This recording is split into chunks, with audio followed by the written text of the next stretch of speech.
नमः शिवाय.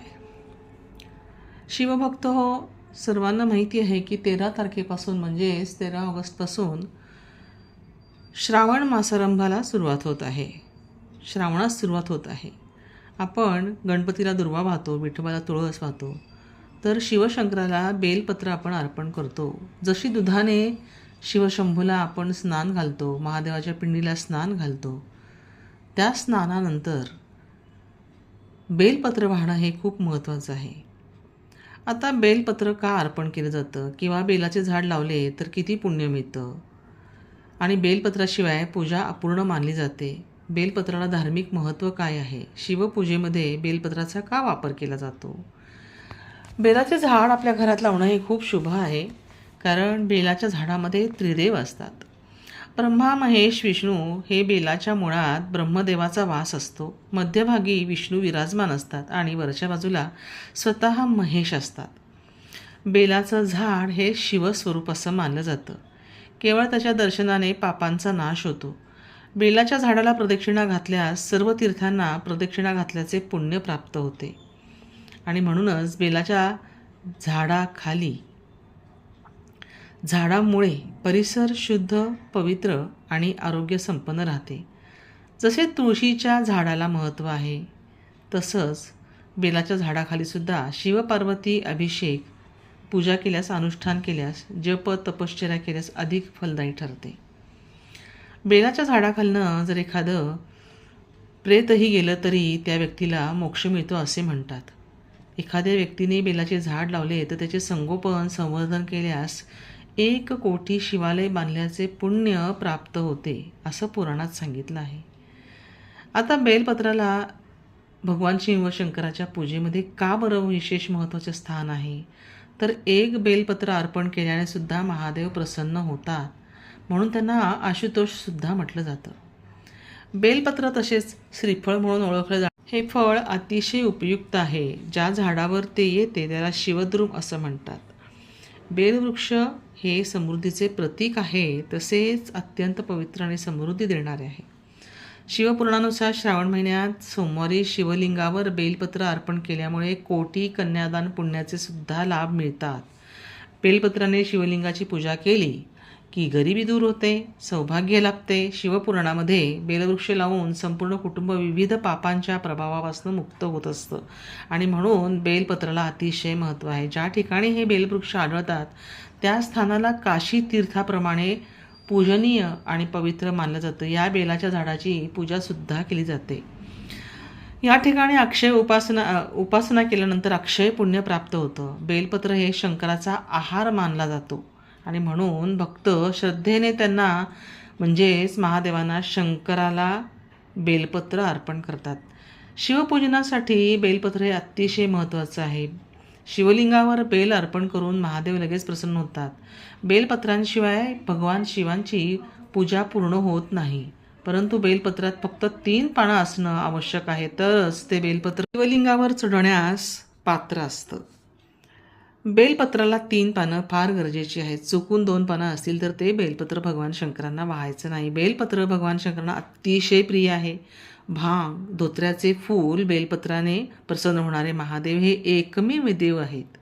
शिवरात्रीच्या निमित्ताने बेलपत्रातनं शिवजींची केवळ पूजन केले जाते. 3 पाने असलेली बेलपत्र सहज उपलब्ध होतात, परंतु काही बेलपत्र आहेत. खरं तर बेलपत्र आपल्यासाठी उपयुक्त वनस्पती पण आहे आणि आपले दुःख दूर करते. आता त्रिदलम त्रिगुणाकारम त्रिनेत्रचम त्रिधायुतम त्रिजन्म पापसंहारम बिल्वपत्रम शिवार्पणम. अर्थातच 3 गुण, 3 डोळे, त्रिशूल धारण करणारे आणि 3 जन्माचे पाप नष्ट करणारे हे भगवान शिव, मी तुम्हाला 3 बाणांचे बेल अर्पण करत आहे, हे बोलून आपण या मंत्राचा जप करून म्हणजेच ओम नमः शिवाय, ओम नमः शिवाय, ओम नमः शिवाय, हर हर महादेव असं म्हणून हे बेलपत्र आपण शिवाला अर्पण करायचं आहे. आता बेलपत्र हे श्रावणाच्या पवित्र महिन्यात शंकर महाराजांना वाहिलं जातं, महादेवाला वाहिलं जातं. त्यांचे भक्तांचे अनेक वेगवेगळे प्रयत्न त्याच्यासाठी चालू असतात. विशेष काळजी एवढंच करायचं आहे की आपण भक्तांवर कृपा ठेवतो हे शिवशंभो महाराज जाणून असतात आणि म्हणूनच त्यांच्यासाठी आपल्याला काही ना काही करायचं असतं. फक्त बेलपत्र तोडताना मनापासून भगवान शंकराची पूजा करायची. चतुर्थी, अष्टमी, नवमी, चतुर्दशी आणि अमावस्या तिथीला मात्र बेलाची पानं तोडू नयेत. तसंच संक्रांतीच्या वेळी आणि सोमवारी बेलाची पानं तोडू नयेत. बेलपत्र हे डाळीसह सुद्धा कधीच तोडायचं नाही. शिवाय हे अर्पण करताना 3 पानांचं देठ तोडून भगवान शंकरांना अर्पण करायचं. शिवशंकरांना बेलाचं पान किंवा बेलपत्र कसं अर्पण करायचं त्यालासुद्धा फार महत्त्व आहे. हे 3 पानांचं देठ अर्पण करताना त्याला देठ असला पाहिजे. ते तोडून मात्र कधीच व्हायचं नाही.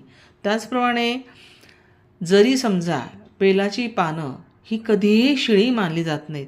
ती वापरली गेली असली आणि जर समजा आपल्यासाठी पुन्हा बेल उपलब्ध नसेल, बेलाचं पान उपलब्ध नसेल, तर तेच बेलाचं पान किंवा दुसऱ्यांनी अर्पण केलेलं असेल आणि आपल्याजवळ नसेल तर ते दुसऱ्यांनी अर्पण केलेलं सुद्धा बेलाचं पान पुन्हा एकदा आपण धुवून श्री शंकराला अर्पण करू शकतो, महादेवाला अर्पण करू शकतो. कारण बेलाची पानं शिळी कधीच नसतात होत. आता बेल अर्पण करण्याचे नियम काय आहेत, तर गुळगुळीत पृष्ठभागाचा जो भाग असतो तोच भाग भगवान शिवांना व्हायचा असतो. म्हणजे उलटे बेलपत्र करून मग ते अर्पण करायचं असतं. आता बेलपत्र अर्पण करताना सुद्धा कसं अर्पण करायचं ह्याचे सुद्धा नियम आहेत बरं का. अनामिका, अंगठा आणि मधलं बोट ह्या 3 बोटांच्या मदतीने नेहमी बेलपत्र अर्पण करायचं असतं. भगवान शंकराला बिल्वाची पत्र जेव्हा आपण अर्पण करतो त्यासोबत जलधारासुद्धा सोडायची असते. म्हणजेच पाण्याने सुद्धा त्याला आपण अभिषेक करायचा असतो. पान अर्पण करताना मुख्य काळजी काय घ्यायची, तर ते पान फाटणार नाही ह्याची काळजी घ्यायची. श्रावण महिन्यातल्या सोमवारी शिवलिंगावर बेलपत्र अर्पण केल्यानंतर 1 कोटी कन्यादानाचे फळ मिळते. दारिद्र्य दूर होते, सौभाग्य मिळतं. तसंच त्यांचाच अंशावतार असलेले बजरंग बलीसुद्धा या बेलपत्रांवर अतिशय प्रसन्न होतात. आणि म्हणून शिव महाराजांना किंवा शिवाला किंवा महादेवांना किंवा श्री शंकराला शिवपुराणानुसार बेल अर्पण केला पाहिजे.